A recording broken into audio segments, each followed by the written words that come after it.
오늘 본문에서 예수님께서는 좁은 문으로 들어가기를 힘쓰라고 명령하십니다. 앙드레지드의 좁은 문이라는 소설에서 좁은 문은 오직 하나님의 사랑만이 영원하기 때문에 성스러운 길을 가기 위해서 현세의 사랑을 포기하는 것이었습니다. 둘이 걷기엔 너무 좁은 길, 그래서 슬픈 사랑으로 끝나고 맙니다. 하지만 예수님께서 말씀하신 좁은 문은 이러한 금욕적인 신앙의 길을 의미하는 것이 아닙니다. 또한 많은 사람들이 현세에서의 부귀 영화를 위해 택하는 넓은 문도 아닙니다.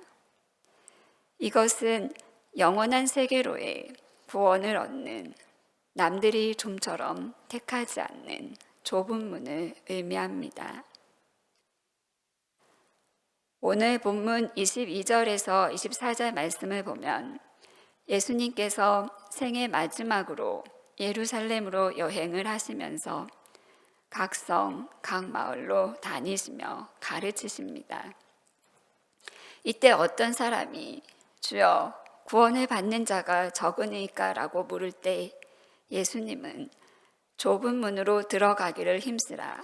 들어가기를 구하여도 못하는 자가 많으리라 말씀하십니다.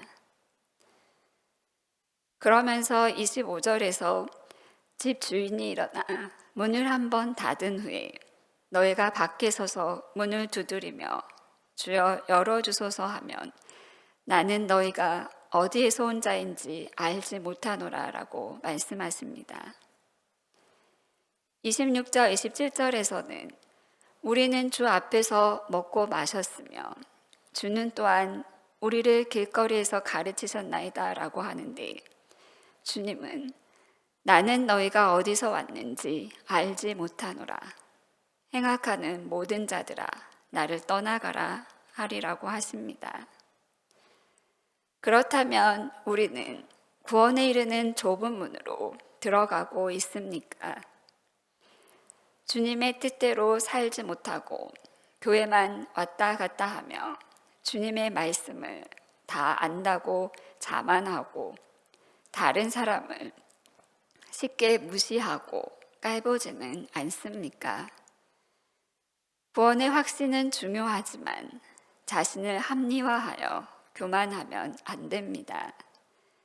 나는 구원받았기에 불신자를 업신여겨도 안 됩니다. 섰다 하는 자는 넘어질 수 있기에 구원을 등한시 여기지 말아야 합니다.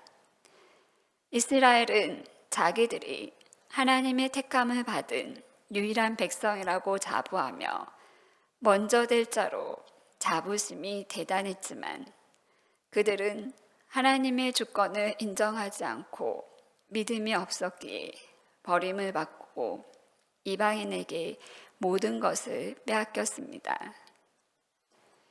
28절에서 30절을 보면 예수님은 너희는 쫓겨나고 다른 사람들이 동서남북으로부터 와서 하나님의 나라 잔치에 참여하게 될 수 있다고 경고하십니다.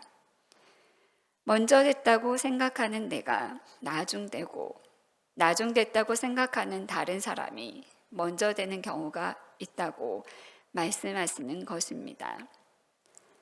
제가 아는 목사님 교회는 한때는 대전에서 제일 큰 교회였고 이름만 대면 다 아는 교회입니다.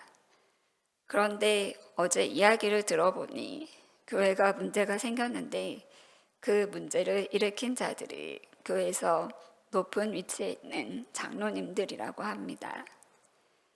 그래서 연세도 있으시고 신앙생활의 경륜도 높으신 장로님들이 네 분은 자의사직을 하시고 한 분은 교회에서 출교를 당하고 나머지 한 분은 1년 휴무기간을 갖는다고 합니다.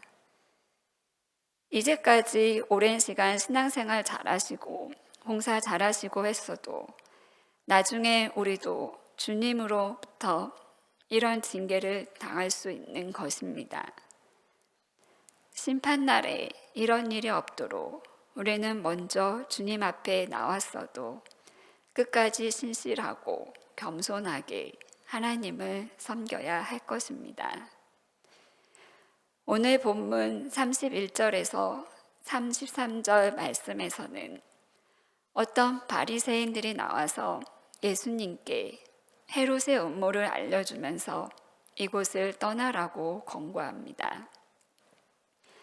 그러나 예수님은 가서 저 여우에게 이르되 오늘과 내일 내가 귀신을 쫓아내며 병을 낫게 하다가 제3일에는 완전하여지리라 하라.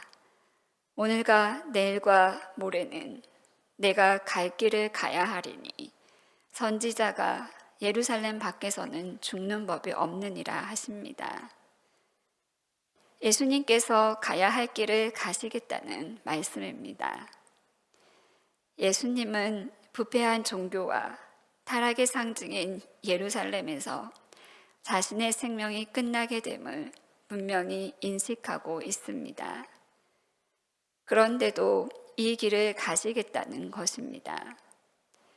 이는 이 길이 하나님의 뜻이요 성육신 하신 목적임을 아셨기 때문입니다.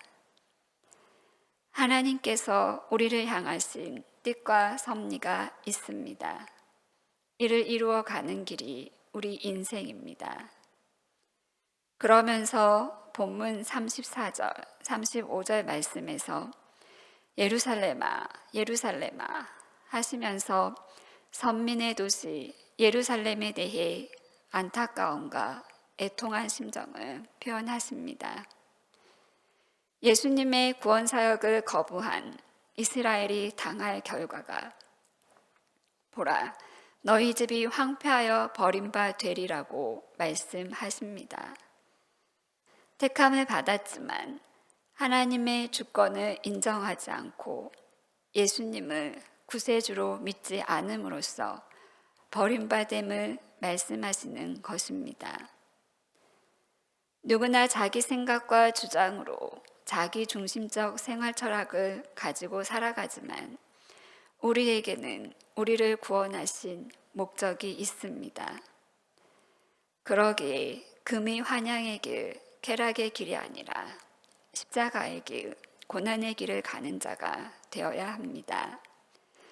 곧 사명을 부여잡고 살아야 합니다. 사명은 예수님께서 부여해 주신 생명으로 생명을 살리는 길이요, 돕는 길이요, 연합하여 하나님의 나라를 세워가는 길입니다. 또한 하나님께서 주신 달란트로 하나님의 나라를 확장해 가는 길입니다. 우리의 앞길이 어떤 길이라 할지라도 하나님의 주권을 인정하고 감사함과 기뻐함으로 우리에게 부여해 주신 목적을 자원하는 마음으로 힘써 행하여 이루어가는 삶을 살아가시기를 바랍니다. 마지막으로 우리가 걷는 이 길은 이라는 복음성가의 가사를 마음속으로 되새겨 보셨으면 좋겠습니다. 우리가 걷는 이 길은 보기에 좁고 험하며 찾는 이 매우 적어서 외롭지만 이 길 끝에는 우리 주님이 계셔 우리를 그 품에 안아주시리. 우리는 함께 이 길을 선택한 형제자매요 영원한 주의 나라의 백성이기에 서로 도우며 서로 손을 잡아주며 이 길을 함께 걸어갑시다. 세상 사람들 우리들을 보며 어리석다고 조롱하지만 이 길을 가는 자마다 영원히 주와 살리라.